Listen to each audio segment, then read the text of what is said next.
శ్రీమతే నమః.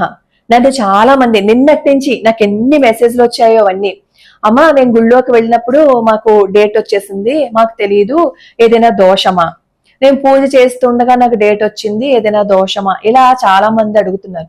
తెలియదు కదా, తెలిస్తే ఎలాగో బయటకు వెళ్ళిపోతాం, కానీ తెలియనప్పుడు దోషం ఏమి ఉండదు. ఒకవేళ దోషము అని అనుకున్నా సరే తర్వాత ఏం చేస్తారంటే నెలసర్లన్నీ ఆగిపోయిన తర్వాత వ్రతం చేయిస్తారనమాట. ఆ వ్రతం ఏంటంటే తెలిసి తెలియకుండా ఇలాంటి దోషాలు ఏవైనా చేస్తే అవన్నీ పోవటానికి దానికి పెద్ద ప్రాసెస్ ఉంది. దాని ప్రకారం వ్రతం చేయిస్తారు. అప్పుడు ఆ దోషాలన్నీ పోతాయి.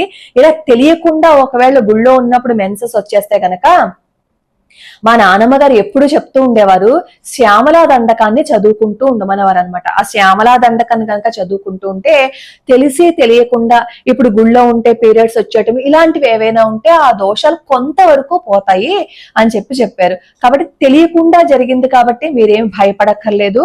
దాని గురించి అమ్మో దోషమా అని చెప్పి అనుకోవాల్సిన అవసరం కూడా లేదు. వీలైనంత వరకు ఏం చేస్తారు అంటే ఆ డేట్ వచ్చే సమయాల్లో గుళ్ళోకి వెళ్లకుండా ఉన్నాము అని అనుకోండి, అసలు ఆ దోషం కూడా మనకి రాదు.